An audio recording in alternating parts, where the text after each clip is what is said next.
Notes. Hi, and welcome to the FFS. I'm your host, Paulina Discusses. So tonight's show will take a lighter tone than normal, and to start it off, we're going to talk about the eclipse. This is the last total eclipse in the continental US until 2044, an event also inspiring that even Fox News pulled themselves away from their usual anti-woke, anti-trans, anti-migrant bigotry to talk about it for a few minutes.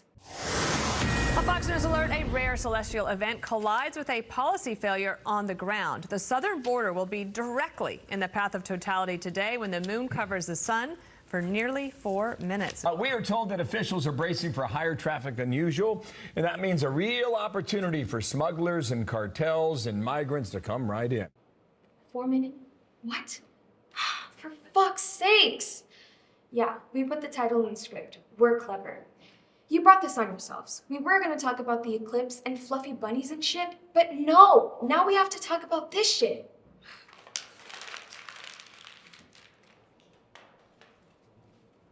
So congratulations, you now get a 3-part deep dive into the migration on the southern border. Studies have shown that exposing people to the facts and painting the issues with the human face will help change opinions about the southern border. Did we really need a study to tell us that? That's like doing a 3-month study to determine if ice cream tastes good. Really? Is that why I ate that whole gallon myself last night? I thought it was a crippling depression. So, education is the key to combating fake news, so that's what we're going to do. We're going to educate you now. Tonight we will go over the history of immigration on the southern border and how we got here. Tomorrow we will discuss the current situation on the border versus what you're told about what's going on. Hint, if the hobgoblin of Fox is where you get your news from, what you think you know doesn't match reality. Then the last part will discuss what you can do about fake news being spread by the right-wing news and being spread by people like your drunk Uncle Lester on Facebook. Let's begin. Before 1916, there were no real checkpoints on the border. You could come and go as you please. Look at that. That's the Santa Fe Bridge. It's just a bridge, and some points of the day it wasn't even staffed. Unfortunately, a typhus outbreak in Mexico City made El Paso Mayor Tom Lea nervous. Despite Juarez being largely unaffected by the outbreak, Tom Lea sent this charming telegram to the U.S. Surgeon General. Hundreds of dirty, lousy, that's it, proving you don't need to be smart to be a bigot. Hundreds of dirty, lousy, destitute Mexicans arriving at El Paso daily will undoubtedly bring and spread typhus unless a quarantine is placed at once. The Surgeon General was dubious that a quarantine was needed, but the U.S. government, never missing a chance to be terrible, decided to put a bathhouse on the Santa Fe Bridge, requiring all Mexicans crossing the border to be inspected for lice every 8 days. This involves stripping down, letting U.S. government officials search their body for lice. If lice were found, all their hair was shaved from their heads and bodies. Then they were forced to bathe in kerosene. Lovely, right? You may be thinking, it can't get worse than that. Oh, my lovelies, it does. All their luggage and personal belongings were gassed with Zyklon B. If that name sounds familiar, it should. The Nazis based their gas chambers on the ones here in El Paso. Now, we may not have been gassing people with it, but we were gassing their clothes with Zyklon B, which can be absorbed through the skin, with some estimates saying that tens of thousands of people crossing the border were affected by gas, cancer, birth defects, even death. Now, to make matters worse, yes, it's sadly, it still gets worse. There are reports that men running the bathhouses would photograph the women naked and post those photos in the local cantina. Enter Carmelita Torres, a 17-year-old maid from Juarez who heard about the photos being spread in the cantina and refused to exit the trolley to enter the bathhouse. She also convinced her entire trolley car, mostly women, to also refuse to exit the trolley. This sparked a 2-day riot that shut down the border for 2 days, leading to headlines like this. At the end, dozens of men were publicly executed, and Carmelita was thrown in prison, never to be heard from again. She was called an instigator, a ringleader, but she was just a young woman that was just sick of the injustice, of the humiliation that other women had gone through. It appears like she was thrown in prison, and as historians, we don't know what happened to her afterwards.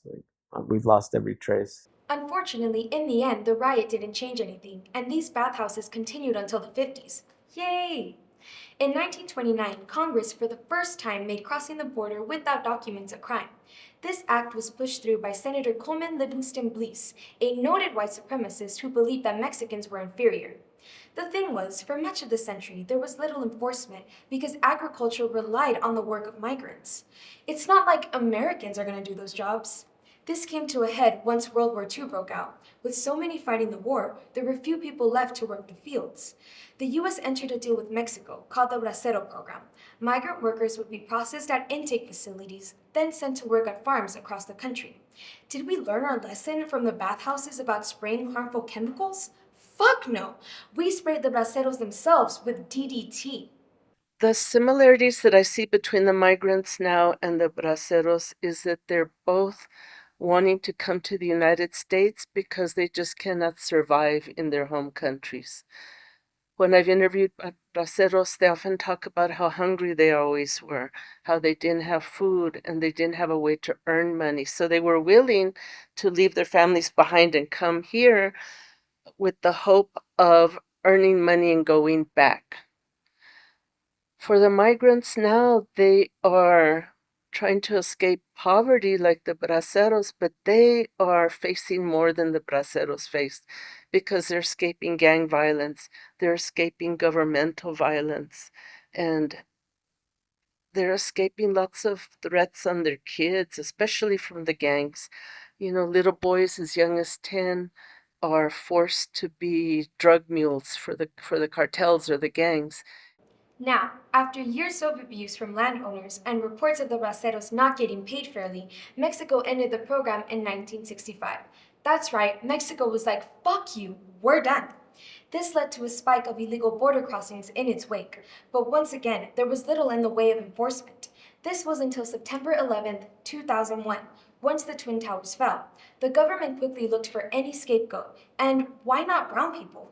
Instantly, the government cracked down on illegal border crossings, tripling its prosecutions of those crossings from 2001 to 2008, instantly painting all migrants as criminals, or as Trump once put it, they're bringing drugs, they're bringing crime, they're rapists, and some, I assume, are good people.